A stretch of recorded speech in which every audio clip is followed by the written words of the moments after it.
Hi, this is Dr. Mike Chupp, your host of CMDA Matters, a weekly podcast brought to you by the Christian Medical and Dental Associations. You know, we're celebrating 90 years as the ministry of changing hearts in healthcare. Well, this past weekend, we welcomed 21 trustees, many with their spouses from all over the United States, to our headquarters here in Bristol for our fall governance and strategy meeting. One of the highlight activities for board members over many years is a Friday evening prayer time when each board member, often sharing side by side with her spouse, talk about the spiritual needs of their young adult children and grandchildren. For the last 5 years, I've been hearing these testimonies and the heart cry of these trustee parents who long for their next generation to know and love God genuinely, to pursue a life of faith, one that pleases our Heavenly Father. Handing down the faith to our children is a matter of utmost importance, and yet our careers in healthcare, all the associated demands that come from doing excellent patient care and managing a practice, sometimes comes at a great cost, somehow compromising the faith training of our children. Well, my guest today, Dr. Christian Smith, he's a Notre Dame professor of sociology. Assisted by his research team over the course of many years, he took a deep dive and studied the factors that influence whether or not our children follow in our footsteps, holding fast to a faith that we hold dear. There might just be a surprise or two for you in the following conversation, whether you are a parent or, as an adult child, reflecting on the role that your own parents played in your life. Let's listen in.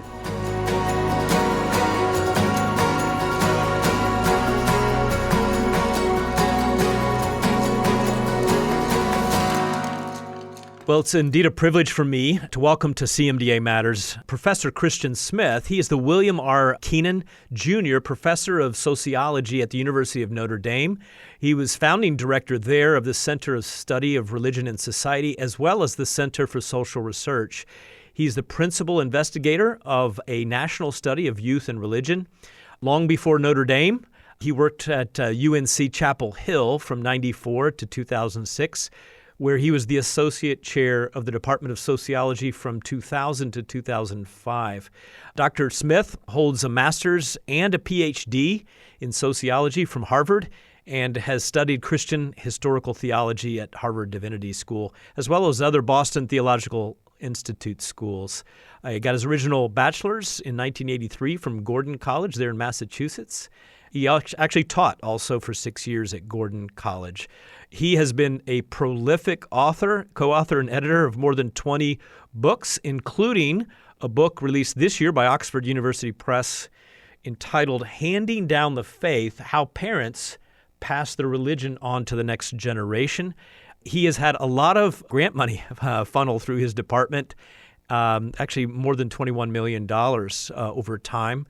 And his special interests include American religion, environmental sociology, cultural sociology, adolescents and young adults, sociological theory, and the philosophy of social science.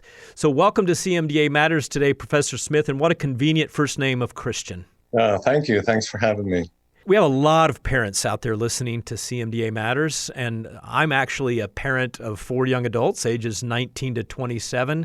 And I can honestly say that there's not a day that doesn't pass, Dr. Smith, that I'm not thinking, especially in the morning, about one of those young adults and how they're doing in their faith and practices that my wife Pam and I have worked really hard to pass along to them. So this is at the top of the list of priorities for Christian parents, including our healthcare professionals.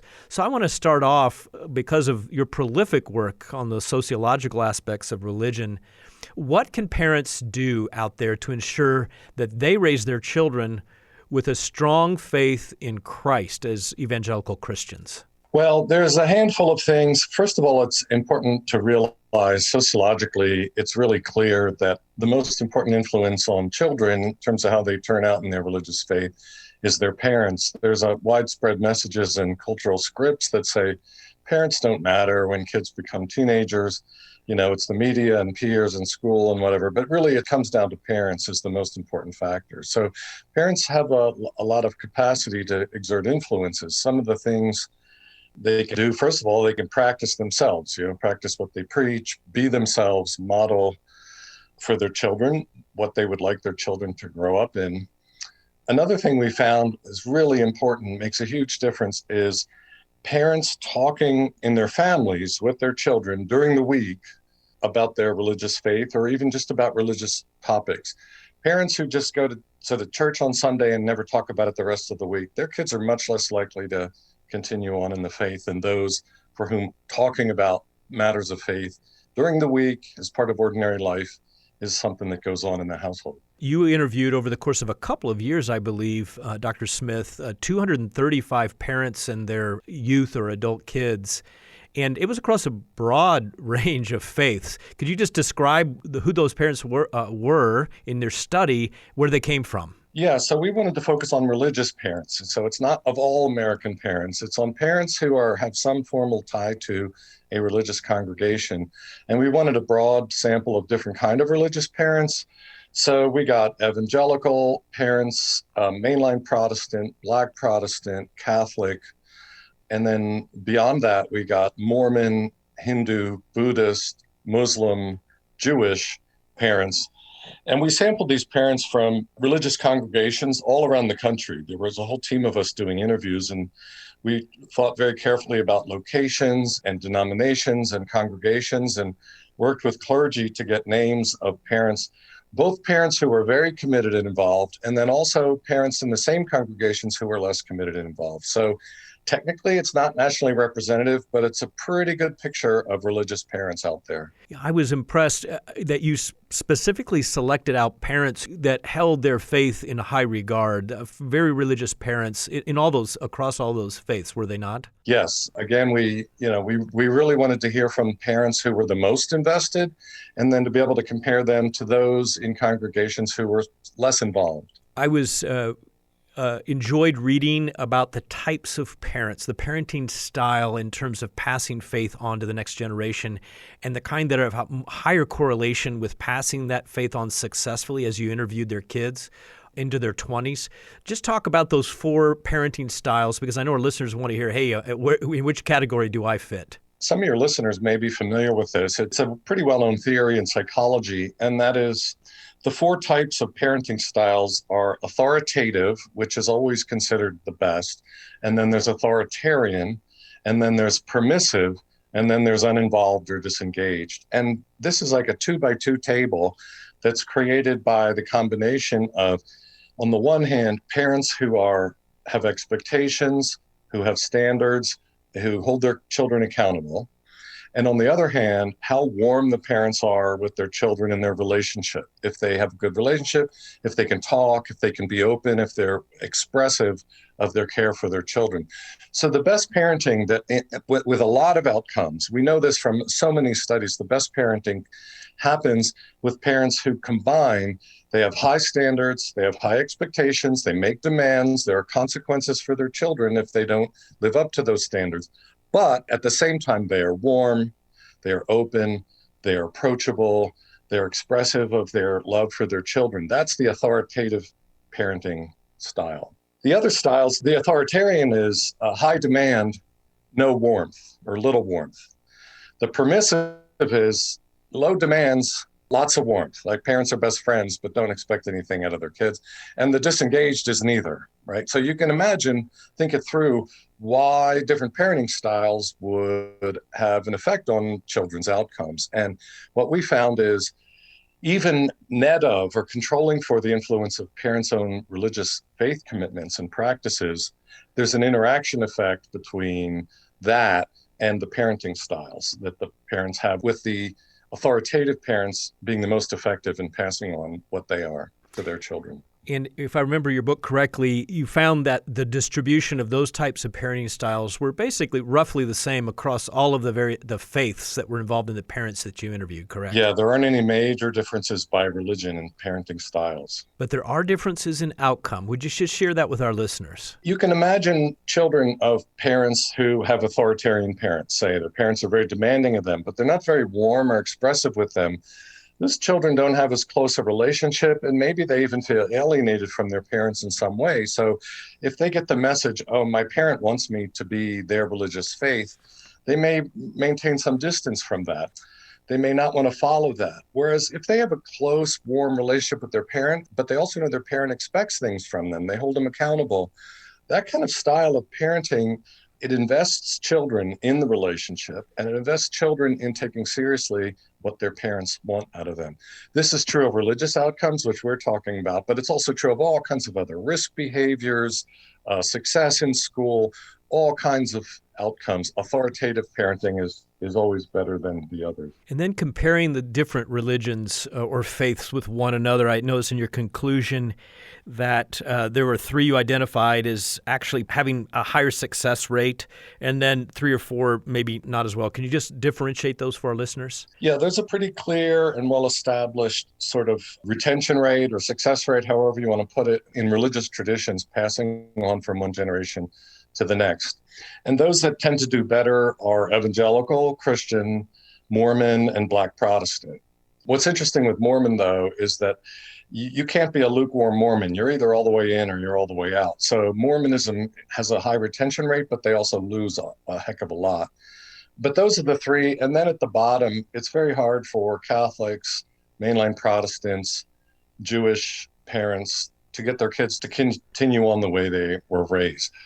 Judaism, of course, is a more complicated religion than the others. You can be sort of ethnically Jewish and not just religiously. So, and then as far as Hindu, Buddhist, Muslim, other minority religions, those are really interesting in that they're complicated by immigration status and whether the parent is a new immigrant or the family's been here a long time.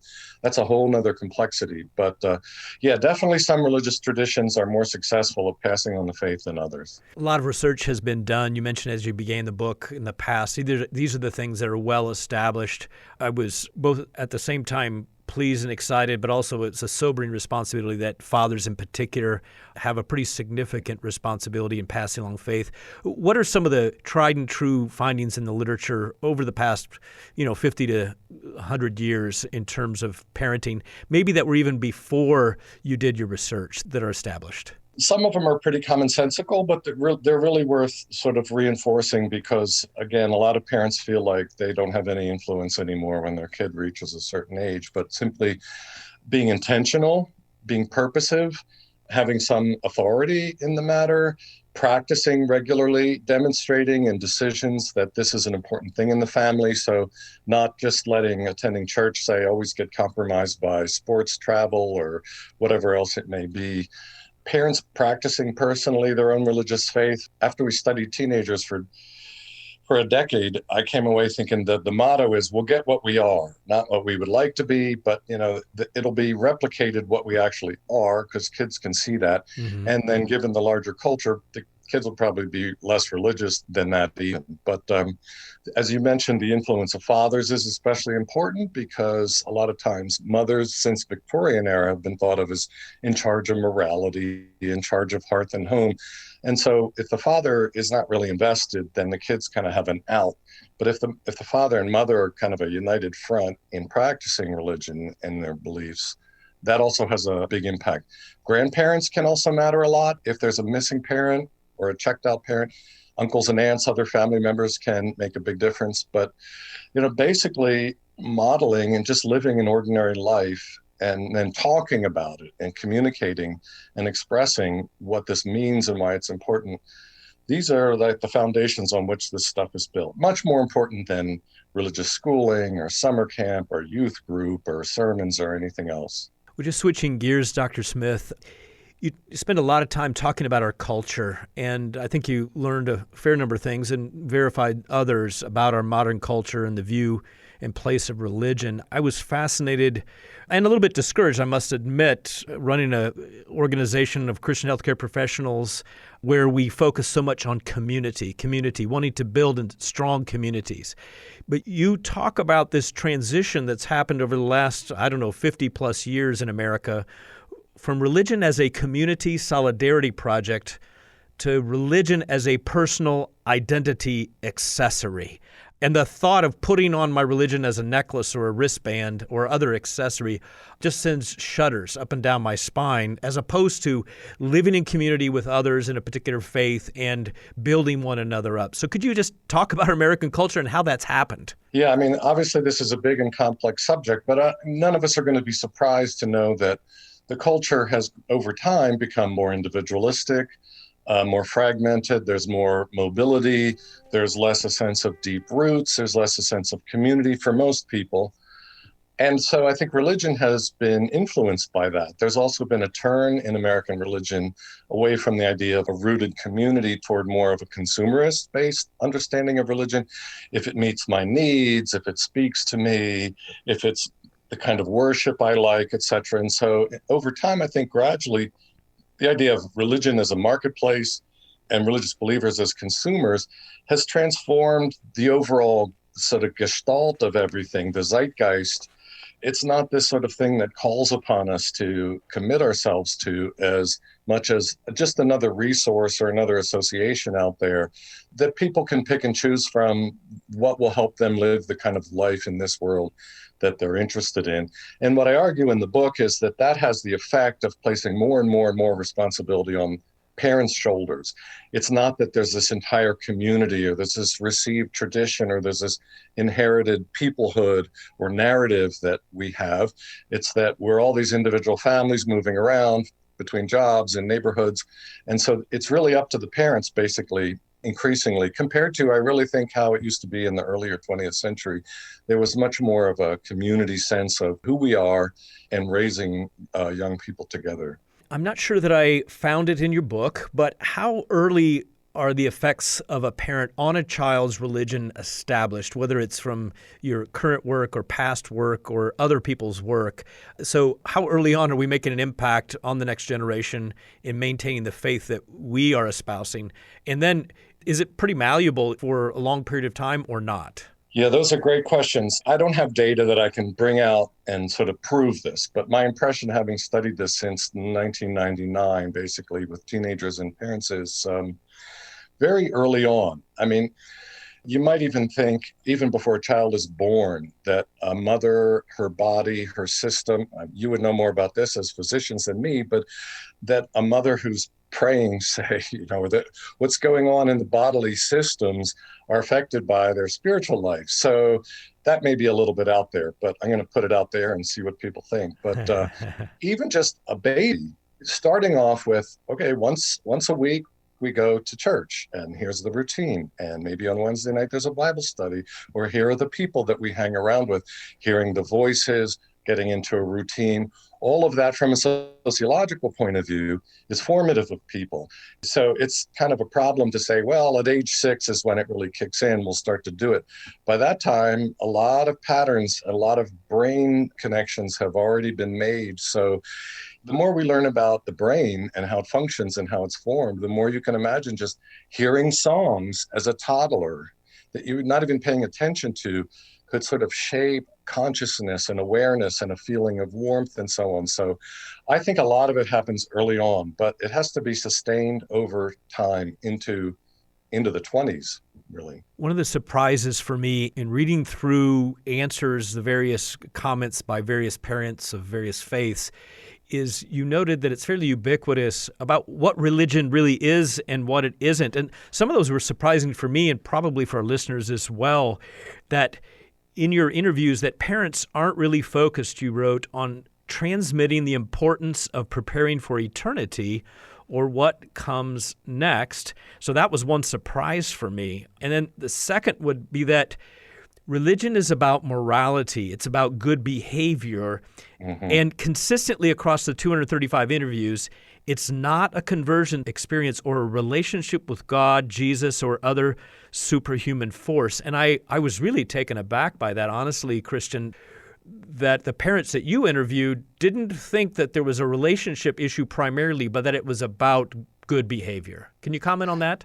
We were rather surprised by this, and you would imagine it would be the most surprising of evangelical Christians. But for the most part, for the vast majority of religious parents across these traditions, there was a common outlook that the value of religion, the good of religion, why you would be motivated to pass it on to the child is really that religion will help them live a better life in this world. It's a very this worldly oriented thing.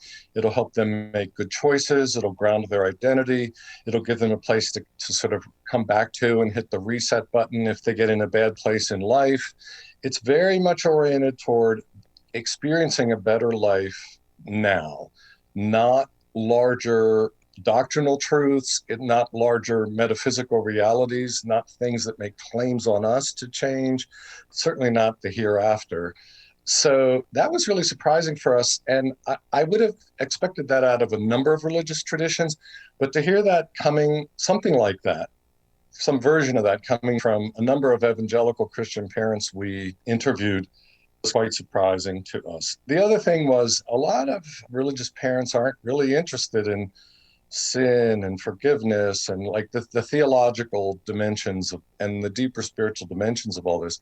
It's really very much about what is religion good for? Religion helps people make good choices. It helps young people especially do smart things instead of stupid things. And it gives people a basic morality. So in a way, it's kind of a reversion. One way to look at that, it's kind of a reversion to, religion. Back in the Reformation days would have been put as a sort of works righteousness, except you're not even trying to be righteous before God. It's just you want to be a good person, you want to be nice, and religion will help you to do that. Within that context, it's no wonder that a lot of young people are like, well, I don't need religion to do that. I can be a good person on my own. And a lot of not religious people are good, so that they're not interested in it, it turns out. So I think that that's a shift. I haven't studied it in depth historically, but I think that that's a real shift over many decades, a redefining of what religion is, what sociologists call a cultural ontology, that it's basically a source of morality.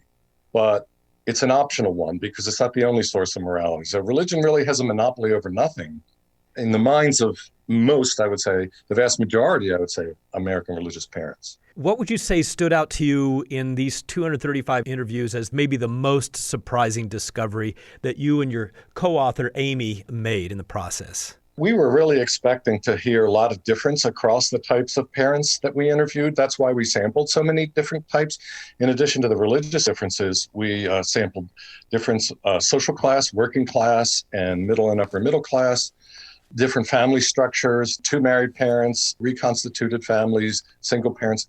We sampled for a lot of diversity, and we expected to do a comparison of a lot and to show all these differences between types. But what we actually discovered that kind of blew our minds was that almost everybody in all the different religions and backgrounds and types talked pretty similarly. They all shared the same kind of cognitive model of what religion is, why you would want to pass it on to children, and how to best do that. That actually countered the sort of standard sociological thinking about how culture works, which really emphasizes diversity. And it really kind of put us back on our heels to the idea that, wow, there's, Christians and there's not a lot of people don't talk all that differently. So there's some kind of powerful force, it seems, that's creating almost a homogenization of how the vast majority think and talk about it. That was one of the surprises. The other surprise was how this worldly oriented it was. There was very little talk about heaven or, the importance of communion with God or anything like that or anything doctrinal. And another surprise was how many parents had low expectations of their congregations. There's a standard sort of trope out there that parents, are constantly complaining to clergy and youth ministers about their things aren't good enough. But most parents we talked to said, yeah, we don't really expect too much. As long as it's friendly and my kids have friends and it's okay, that's good enough for us. We'll take care of all the rest. So that was surprising too. You made the comment toward the beginning of the book, actually, that the days of the Judeo-Christian worldview are over, and you said rightly so. And I'm not going to ask you to go into great depth as to why the rightly so was added at the end. I do think that maybe our listeners are a little bit different than the 235 parents that you interviewed, because I do think that Judeo-Christian tradition heritage is very important. And I wanted to close this interview by reading that passage that is actually quite important. I've heard it read hundreds of times, and I think in the Jewish tradition it's called the Shema or the Shema from Deuteronomy chapter 6, which is right down the center of what your study and the other studies you talk about in your book. And it says, "Hear, O Israel, the Lord our God, the Lord is one. Love the Lord your God with all your heart and with all your soul and with all your strength.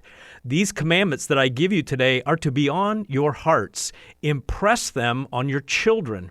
Talk about them when you sit at home and when you walk along the road, when you lie down and when you get up. Tie them as symbols on your hands and bind them on your foreheads. Write them on the doorframes of your houses and on your gates." I think your study confirms what Moses in Deuteronomy was passing to the children of Israel, that we've got to be talking about our faith all the time when we're with our children, and to make use of open doors in conversation. And that is the way to pass our faith on. I'm sure you agree, because that's what we've been talking about. Yeah, it's interesting how sociology, social science can confirm that kind of wisdom that's been around for thousands of years. Yes. Well, thank you, Dr. Smith, for joining me today on CMDA Matters. And after I read your book, I can honestly say I've spent a whole lot more time talking to my two daughters who are still around here in Bristol. And I've had some excellent conversations with them, very encouraging. And I told them about your book, and they were pleased I read your book. That's great. Thanks for having me on. I enjoyed the conversation.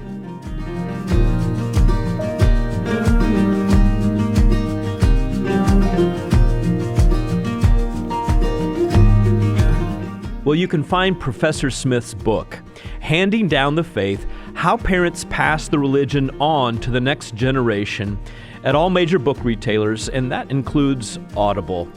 I do want to give you a heads up. It's a very academic book, focused on the details of the research from the past about practices of religious parents, and then Dr. Smith's own recent research.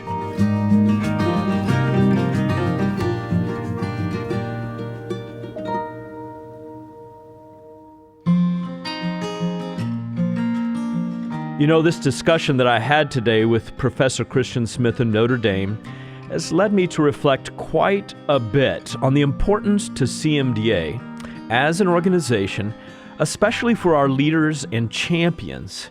And I want to believe for those of you listening who are our CMDA members or family members, the importance of handing down the faith to the next generation of Christians in healthcare.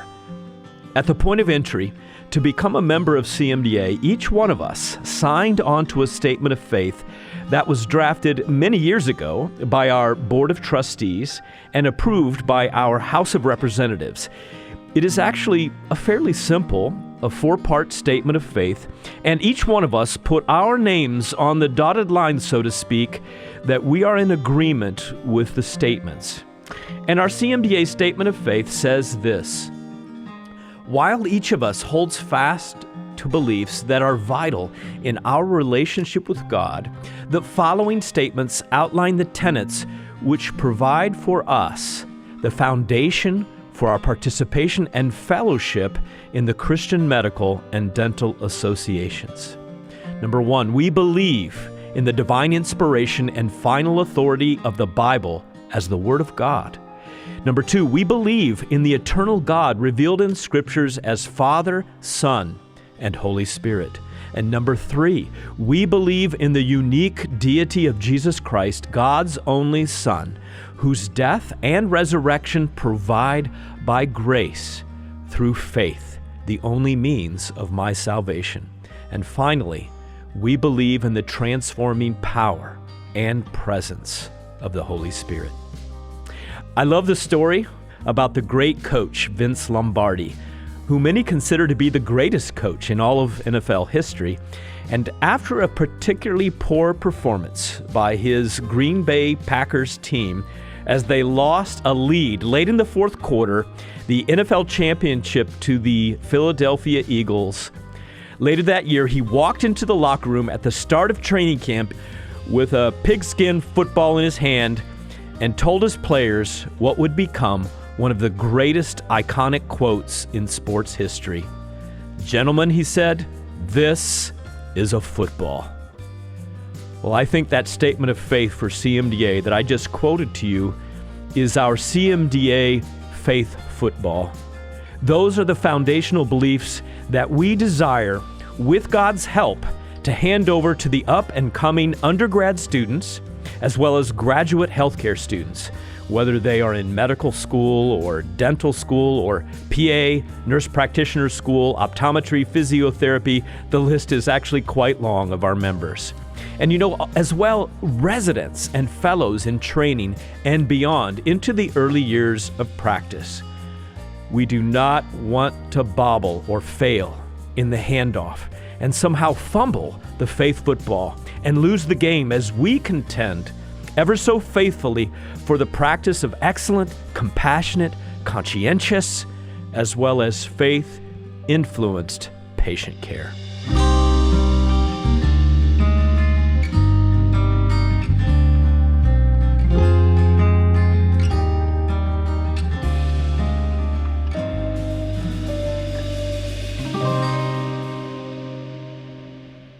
We do have a special opportunity on the horizon for our dental student members. It's the final 2021 Emerging Leaders in Dentistry Conference, happening October 29th and 30th in Augusta, Georgia. The conference theme this year is Better Together, and students will contemplate how their connection with the Lord can empower their relationship with others.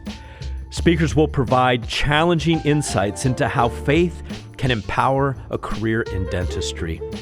Some are traveling long distances to attend this final conference, but if you can't get to Augusta, we've arranged to stream this event throughout the country, so you can consider creating a watch party with your classmates. Whether it's in person or online, this will be an inspiring event for our dental student members. You can register or learn more by just going to cmda.org/events. Well, today is your last chance to get your copy of the book, The Way of Medicine, by Duke University's Dr. Farr Curlin, in return for your donation of any amount to CMDA. The book asks the question, what is medicine and what is it for? What does it mean to be a good doctor? Today's medicine is spiritually deflated and morally adrift in so many ways. This book explains why, and it offers an ethical framework to renew and guide practitioners in fulfilling your profession to heal. Thank you for helping CMDA fight for Hippocratic medicine in the public square. You can just go to cmda.org/book of the month, one word, to give and claim your copy today.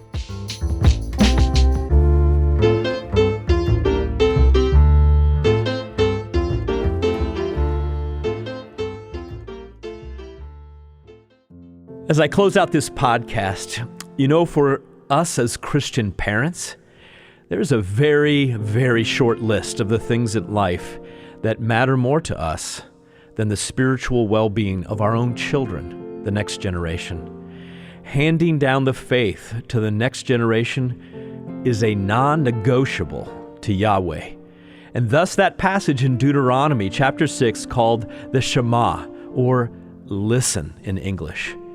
May we keep this priority of the successful handover to our children close to our hearts at CMDA. That's the main reason we are investing more energy than ever in discipleship-focused mentoring within our resident and student ministries. Making God's name known. Well, of course, it matters to God the Father, and we trust that raising up a new generation of believers who will bring glory to the Father matters to you, just as it does to CMDA, and CMDA matters. Thanks so much for listening today. If you like our podcast, CMDA Matters, would you give us a 5-star rating and share us on your favorite social media platform. Let us know what you think about my discussion with Dr. Christian Smith today. You can just email CMDA Matters, one word, at cmda.org. I'd like you to come back next week, and you'll hear a conversation with Mr. Will Rogers, who for 17 years has been the innovative and visionary mastermind for the world's largest healthcare missions conference that's held each year in Louisville, Kentucky, and we call it the Global Missions Health Conference. The conference is just around the corner, November 11th through 13th, and plans continue for an on-site, in-person experience with a virtual attendance option. CMDA will be there with all of our mission ministry representatives at Southeast Christian Church just a few weeks from now. Over the next week, may I encourage you, as the Chief Encouragement Officer of CMDA, to have some faith-focused conversations with your children at whatever age and ask lots of questions, just like our Lord Jesus did. We'll see you next week, Yahweh willing. This podcast has been a production of the Christian Medical and Dental Associations. The opinions expressed by guests on this podcast are not necessarily endorsed by the Christian Medical and Dental Associations. CMDA is a nonpartisan organization that does not endorse political parties or candidates for public office. The views expressed on this podcast reflect judgments regarding principles and values held by CMDA and its members and are not intended to imply endorsement of any political party or candidate.